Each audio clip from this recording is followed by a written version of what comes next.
ഇന്ന് തന്നെ ഡൗൺലോഡ് ചെയ്യൂ. കാണൂ നിങ്ങളുടെ ഫേവറേറ്റ് ഷോസ്.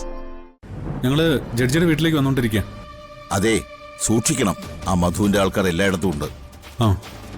പോലീസ് സ്റ്റേഷന്റെ പുറത്തും അവരുടെ ചില ആളുകൾ നിൽപ്പുണ്ട്. നമ്മുടെ നീക്കങ്ങൾ അറിയാനാ. എല്ലാം നമ്മൾ പറഞ്ഞതുപോലെ തന്നെ നടക്കില്ല സർ. നടത്തിയിരിക്കും. എന്ത് ചെയ്യണമെന്നറിയാതെ അവന്മാര് വട്ടം കറങ്ങും. നീ എന്തിനാ വാതിൽ കുറ്റിയിട്ടത്? നീ എവിടെ പോയതാന്ന് ഞാൻ കണ്ടു. കണ്ടല്ലോ.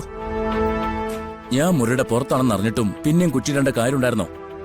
നിന്റെ ഈ ഒളിച്ചുകളി ഞാൻ അറിഞ്ഞെന്ന് അറിയിക്കാൻ വേണ്ടി തന്നെയാ കുറ്റിയിട്ടത്. അറിഞ്ഞല്ലോ. എന്നാ പിന്നെ നീ വാതിലടച്ചേക്ക്.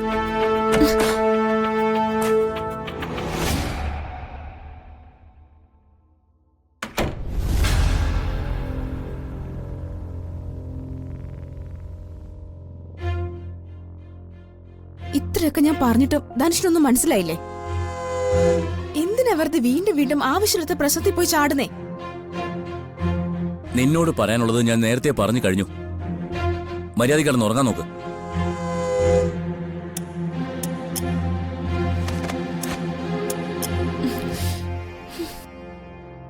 അങ്ങനെ ഇപ്പൊ ഉറങ്ങണ്ട. എന്റെ ചോദ്യത്തിന് മറുപടി പറഞ്ഞിട്ട് ഉറങ്ങിയാ മതി. എന്താ നിന്റെ ഉദ്ദേശം? രാത്രി ഗൂഢാലോചന നടത്താൻ പോയിരിക്കുന്നു. ഇതിന് ഞാൻ സമ്മതിക്കില്ല. നീ എന്തിനാ അവരോട് വൈരാഗ്യം കാണിക്കുന്നേ? അവരെ നേരിൽ കാണുമ്പോ ഒരു സ്വഭാവം, കാണാത്തപ്പോ മറ്റൊരു സ്വഭാവം. ഈ ഡബിൾ ഗെയിം നല്ലതല്ല. എനിക്ക് ഇങ്ങനെ പറ്റൂ. പക്ഷെ എനിക്കത് പറ്റത്തില്ല. ഞാൻ നന്ദി കേട് കാണിക്കില്ല. അവരുടെ വയറ്റിൽ കിടക്കുന്ന കുഞ്ഞിന്റെ ദോഷം കൊണ്ടാ നമ്മുടെ കുഞ്ഞു പോലും ഇല്ലാതായത്. നീ അത് മറക്കരുത്. ഞാനത് വിശ്വസിക്കുന്നില്ല. ഏതോ ഒരു ജോത്സ്യൻ വിവരക്കേട് പറഞ്ഞെന്നും കരുതി അത് വിശ്വസിക്കാനും മാത്രം ഞാനൊരു മണ്ടനല്ല. ജ്യോതിഷം കള്ളമല്ല. ആ, പക്ഷെ ജോത്സ്യന്മാര് പലരും കള്ളന്മാരാ. പൈസയ്ക്ക് വേണ്ടി എന്തും പറയാൻ മടിക്കാത്തവര്. അങ്ങനെ ഏതോ ഒരുത്തനാ ഈ വിവരമില്ലായ്മ പറഞ്ഞത്. അത് വിവരമില്ലായ്മയാണെന്ന് നീ പറയും. ഇനി നീ ഇത് എന്നോട് സംസാരിച്ചു പോരുത്. സംസാരിക്കും.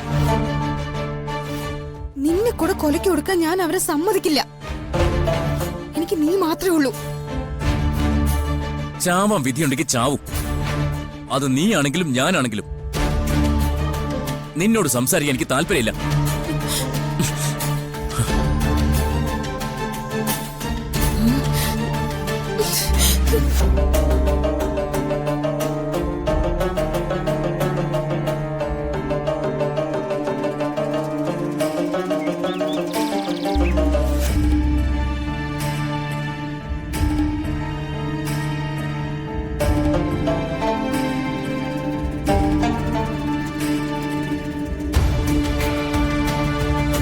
കൃഷ്ണ,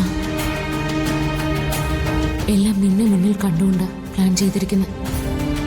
ഒരിടത്തും ഒരു കുഴപ്പം വരാതെ നീ നോക്കിക്കോണം. ഇതിനേക്കാളും വലിയ പ്ലാനിങ്ങുകൾ നടത്തി വിജയിപ്പിച്ചിട്ടുള്ള ആളല്ലേ കണ്ണ നീ? നിനക്കറിഞ്ഞൂടെ എൻ്റെ ഈ അവസ്ഥ? ഇതിൽ നിന്ന് കരകയറാൻ നീ എന്നെ സഹായിച്ചേ പറ്റൂ. നിന്റെ അനുഗ്രഹം ഇല്ലാതെ ഒന്നും നടക്കില്ല. കൂടെ നിൽക്കണം. ആ ജഡ്ജിയുടെ വീട്ടിൽ ചെല്ലുമ്പോൾ അവിടെ എന്തൊക്കെ സംഭവിക്കുമെന്ന് ഒരു പിടിയുമില്ല. എന്തൊക്കെ സംഭവിച്ചാലും എനിക്ക് എൻ്റെ അനൂപേണ്ണെ രക്ഷിച്ചേ പറ്റൂ. എങ്ങനെയെങ്കിലും ആ ഗുണ്ടകളുടെ കണ്ണ് വെട്ടിച്ച് അനൂപേണ്ണെ രക്ഷപ്പെടുത്താനുള്ള കൺകെട്ട് വിദ്യ എനിക്ക് പറഞ്ഞു തരണം. മായക്കണ്ണ, നിന്റെ മായാലീലയിൽ എല്ലാം മുങ്ങിപ്പോണം. രക്ഷിക്കണം, ചതിക്കരുത്.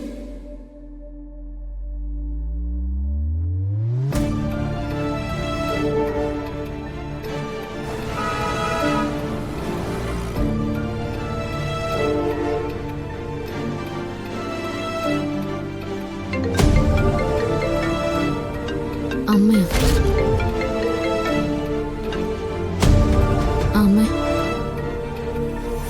മോളെ, അനൂപിന് ഇന്ന് ജാമ്യം കിട്ടില്ലേ? അമ്മ വിഷമിക്കണ്ട, ഇന്ന് ജാമ്യം കിട്ടും. ഉറപ്പാണല്ലോ അല്ലേ? അമ്മ എന്നെ ഒന്ന് വിശ്വസിക്ക. അനൂപേട്ടൻ ഇന്ന് ജാമ്യത്തിൽ ഇറങ്ങിയിരിക്കും. മീരടുത്തെ അമ്മ ഒന്ന് പറഞ്ഞ് സമാധാനിപ്പിക്കണം. രാവിലെ മുതൽ അവൾ ആകെ ടെൻഷനില്ല. മോളെ, നിനക്ക് അവളോടൊന്ന് സംസാരിക്കാവോ? ഞാനിപ്പോൾ സംസാരിച്ചാൽ ശരിയാവില്ല അമ്മ. അനുപേട്ടനെ ജാമ്യത്തിൽ ഇറക്കി കഴിഞ്ഞിട്ട് ഞാൻ വിളിച്ചോളാം. ശരി.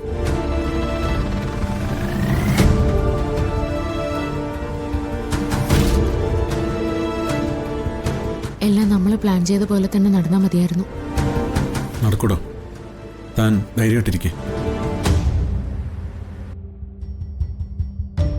മീരെ, നീ ധൈര്യമായിട്ടിരിക്കും മോളെ. അവരെന്ന് അനൂപിനെ ജാമ്യത്തിലിറക്കും. ഇല്ലെങ്കിൽ എന്ത് ചെയ്യണമെന്ന് എനിക്കറിയാം.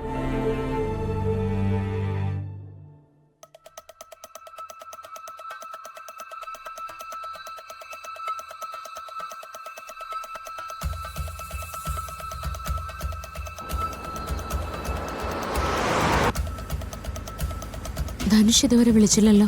വഴിയിൽ വെച്ച് കയറിക്കോളന്നല്ലേ അവൻ പറഞ്ഞത്. ധനുഷിനെ കൊണ്ട് ഇത് സാധിക്കുമല്ലോ അല്ലേ? ഒരു സംശയം വേണ്ട, അവനെ കൊണ്ട് ധൈര്യമായിട്ട് ഇത് ചെയ്യാൻ പറ്റും.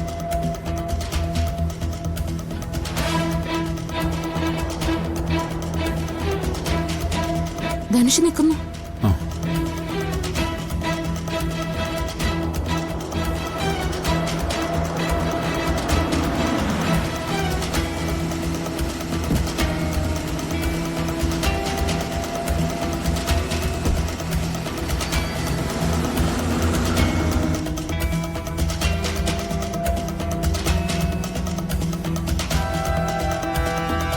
ധനുഷ് എന്താ ഇതുവരെ വിളിക്കാതിരുന്നേ? നിങ്ങൾ ഈ വഴി തന്നെ വരുമെന്ന് എനിക്കറിയായിരുന്നു. ഞാൻ വിളിക്കാൻ തുടങ്ങുമ്പോഴാ വണ്ടി കണ്ടത്. പ്ലാനുകളെല്ലാം ഓക്കെ ആണല്ലോ അല്ലേ? ഒന്നും കൊണ്ടും പേടിക്കണ്ട. അനൂപേട്ടൻ ഒരു പോറൽ പോലും ഏൽക്കില്ല. അതിന്റെ ഉത്തരവാദിത്വം ഞാൻ ഏറ്റു.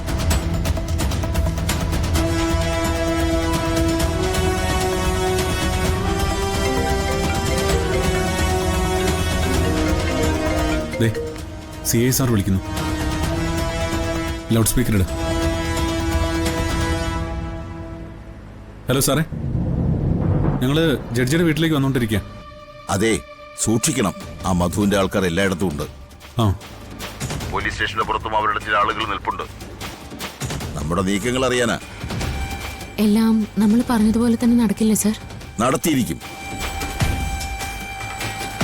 എന്ത് ചെയ്യണമെന്നറിയാതെ അവന്മാർ വട്ടം കറങ്ങും.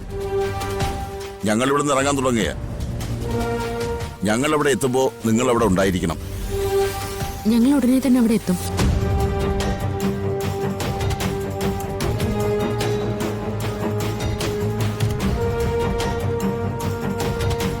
സ്നേഹയോട് എന്തു പറഞ്ഞു?